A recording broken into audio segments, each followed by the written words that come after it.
Welcome to the Heal Your Hunger Show, where we get to the heart of why you overeat and how to stop. If you struggle with food and weight like I did, welcome home. Welcome everybody to the Heal Your Hunger Show. So happy to have you here. It is a great day to be alive, and I mean that because any day we're alive and kicking is a good day, right? So, if you're here for the first time at the Heal Your Hunger Show, I want to welcome you. You're always going to get straight talk here on this show because I bring to you whatever's going on with me and whatever's going on with, my experiences with my clients. And, we got to dig into the underlying causes of emotional eating. We can't just stay on the surface and talk about weight loss and diets and all that stuff because we're never going to heal if we do that. So if you're here for the first time, be prepared for a different conversation. The last thing we want to do is stay in our heads. We got to get into our hearts. We got to talk about the real stuff. And my experience is that that's what we're really craving, right? Like we're not craving food. We're craving connection. We're craving real. And real's what you get here at the Heal Your Hunger Show. So welcome, stick around. And if you're not sure if you're an emotional eater, I use that term a lot. I also use the term food addict. If you're not sure whether either of those apply to you, you can take a quiz on my website at healyourhunger.com. And go there, take the free quiz. It takes 3 minutes and get your personalized score. And you'll find out whether you're an emotional eater, a food addict, or somewhere in between. So get your personalized score. And then guess what? If you haven't joined us yet on Facebook, definitely do that. I'm recording this live in Facebook right now. That's always going to be the place where you're first going to hear about anything going on with Heal Your Hunger or with me, because I share it there in that group. And I'm so grateful for all the women who hang out there with me. So join us at Secret Sauce to End Emotional Eating. So just go to Facebook and type in the Secret Sauce to End Emotional Eating, ask to join. And that's where you'll get hot off the press information and updates and recordings and interviews and Q&As and all that stuff. So stay connected with us there. Oh my goodness. So I'm going to give it to you straight. That's what I do here is tell you what's going on with me. This is a hard one. I can talk to you all about my divorce. I can talk to you all about my dating life. I can tell you just about anything, but this is the hardest one to tell you about. So I'm doing this talk today. I'm doing it mostly because I just feel like it's important information to get out there. And I hope you never experience coronavirus personally, because it sucks. It totally sucks. But I'm sharing it here, even though it's kind of really obviously very personal. It's obviously hard to talk about. Maybe not obviously, it is for me. It's personal, and I'm kind of embarrassed. I'm embarrassed that I got COVID, which is kind of a strange thing. I'm in good company, millions of people. But anyway, so but the bottom line is I always share with you all first. I literally only told my mom yesterday, but I like to bring it here because, as I said, I share about everything else. Why not this? So, oh my goodness. So yeah, I still have the coronavirus right now. My boyfriend has it. Don't get it. Do everything you can to avoid it, for sure. As you know, this problem takes people out temporarily and sometimes permanently. So I don't want that to happen to you. And it's scary. It's a really scary thing. I've been very blessed to not have it as bad as some people. My boyfriend has it really bad. Excuse me. He's going to be okay, but he's been sleeping for days. For days he's been in bed, and he looks at me and I feel so bad because there's very little I can do for him. I mean, we got supplements in the mail. I ordered supplements. I'm in Florida right now, so we traveled here to Florida. We probably got it from traveling. You know, the government said don't travel at Thanksgiving time, and we did travel. So there you go. You know, shame on us. And so, you know, it is what it is. So I wanted to share about it because I found that many friends of mine are kind of curious. Like they're asking me questions when I talk about it, they're asking me questions about what it's like. And I thought, wow, you know, a lot of people don't know somebody who's had coronavirus. So I thought, hell, I'll just talk to you about it and talk to you about how it is. And it is really important to not get it, you know, especially if you struggle with food and weight. You know, on the news last night, they said obese people are 100% at risk for getting COVID and 45% more likely to die than non-obese folks. Okay, so that extra weight on our bodies, you know, affects our lungs, and this is definitely a lung issue, among other things. So anyway, don't get it. Don't get it. Stay safe. Order your groceries in. Do everything that seems like paranoid and ridiculous. Do it. So, which I did not. I was careful, but you can't be too careful. So let me talk to you about my symptoms. I started out having a little bit of a scratchiness in my throat. My boyfriend got it before I did. He was sick probably last Tuesday. He was really feeling sick, but you know, he's a pro cyclist and a former pro cyclist and cycles every day of his life.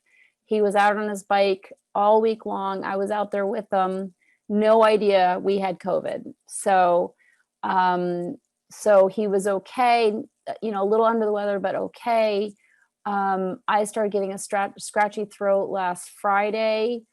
And by Saturday, I had a fever and felt horrible, absolutely horrible. Saturday was my bad day. And then I started feeling better. So I got a light case of it, thank God. My boyfriend, you know, after cycling all week with COVID, it took him out last Sunday. And last Sunday, he's been down since then. And he's got a tough case of it because it keeps going on and on. Like he's in bed every day and he can barely move. And that's one of the things I've talked to friends who have had it. And the exhaustion, the pure exhaustion is horrible. Like to walk across the room takes everything you've got, you know. And again, that's not my situation. I'd say I'm at about 70% operating. I mean, if I felt worse, I wouldn't be able to sit here and do a Facebook Live, you know, but every day I'm able to get up and shower, which helps. I went for a little walk, pray this morning on the beach, which helped. But I have to watch my energy output. So I had a fever last Saturday. That was awful. And then it went away. My boyfriend's had a fever for days on end, for days and days and days on end. And that's why it's so tough because, you know, when you have the flu, you know how you have that worst, like that terrible day, and then it kind of peaks and then you start being on the mend and you know you're getting better. Well, you know, with COVID, it can go on and on and on. And it's a scary kind of hopeless feeling. So that's what I've heard. And I don't know how long it'll go on for him. God, I pray it doesn't. I'm praying like crazy. And I love your prayers, you guys. I love your prayers. So anyway, some of the symptoms: fever, your skin feels like it's sunburned to the touch. So when you're touched, you feel like it hurts as if you've got a sunburn. That's a strange thing. Scratchy throat. When I take a deep breath, it's sore. You know, it's like my airway is raw. So that's definitely something. A little bit of a cough, some phlegm, you know, stuff coming up. I did lose my sense of taste and smell. Boo hiss, boo hiss. For the emotional eater, that's very bad. So, to not be able to taste my food, I get 3 meals, guys. You know that 3 meals with nothing in between, and I want to really enjoy those meals. So, have not been able to do that. I eat them. I haven't had any nausea, so I'm still hungry. I have my appetite, thank goodness. I mean, obviously, every emotional eater kind of wishes they lose their appetite. So there's a part of that in there. Um, but not me. I'm super ready to eat anytime. um, but it does suck to not be able to taste your food. It's like you're eating that food and you don't get to enjoy it. That's a bummer. So I'm looking forward for my taste and smell to come back. But it's weird. I mean, it's not like I'm stuffed up. I'm not stuffed up, but I can't taste or smell anything. I mean, no matter what it is, I just can't taste it or smell it. So, oh well. And I do have an appetite. And what I find is that I want comfort food, right? When you feel crappy, you want comfort food. It's just like an automatic thing. And so I have to be careful of that. It's, I do choose comfort foods, a little bit. I have eggs and, cooked vegetables and stuff that's soft and somewhat comforting, a sweet potato. I had part of a sweet potato. But I'm pretty carb sensitive, so I don't want to overload on them. I want to, just walk forward as an emotional, with the knowledge that I'm an emotional eater and not just fall down the rabbit hole of comfort eating. So thank you, God. Still meditating. I'm still doing my walk, pray. I'm still, doing my spiritual readings and things that keep me spiritually centered. So important, because when you feel crappy and sick, you just want to throw it all out the window. You just want to say, screw it, because you feel so bad. You just don't care. So I've had to really be cognizant of that tendency and just try to maintain as much normalcy as possible in my day. But lots of prayer, lots of God, please heal us, so I do appreciate your prayers, but I just wanted to share about it, just be as real as possible about what's going on, and just let you guys know what it's like. It's terrible. Again, not as much for me as it is for my boyfriend. But it is something that takes its toll, and it takes its time. So, it's definitely a good lesson in surrender. Like, I don't get to say when this is over, coronavirus decides that. Coronavirus and God. I know God's bigger than COVID, but it is a virus and it takes its time. And so I don't get to dictate when that's going to be. So I'm here in Florida. I'm staying as long as I need to stay. We'll just be here for the duration. Obviously, we can't fly. I got a test because I was supposed to fly home, and I felt crappy last Sunday. And I thought, I'm not going to get on a plane if I have coronavirus and infect a bunch of people. So I went and stood in line for 2.5 hours in Sarasota at a urgent care and got tested. I was shocked that I came back positive. Most of the people in that line were negative. The lady said probably 3 in 100 come out positive. So I was one of those. And I have to tell you that I passed it on to some other people. I got together with some friends over Thanksgiving, and some of those people ended up with positive tests as well. So that feels crappy, obviously, that I gave it to other people. So it's a really, it spreads so much more easily than you realize. I mean, I wore my mask when I was with these people, except when I was eating. But I was at these people's house and I wore a mask because my mother had, given me a lecture about it. Thanks, Mom. And I did. I wore my mask the whole time, but except when I ate. But, sure enough, I passed it on to some people. So that feels really crappy. They are young people.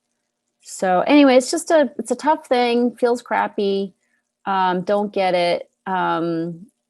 Take good care of yourself. Take lots of vitamins, take lots of vitamin E, vitamin D especially. vitamin C. Just keep taking your vitamins. I strongly believe in that. It's hard to get all that we can from our food, even the healthiest of foods. So, but,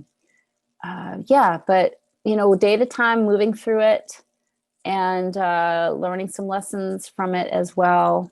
A lesson in patience, a lesson in surrender. I'm grateful that I don't feel so bad, so I can take care of my guy, and be sweet and loving towards him. So that's it. I just wanted to drop in and share about it. I appreciate your prayers and any comments. This is a storm that we're all weathering.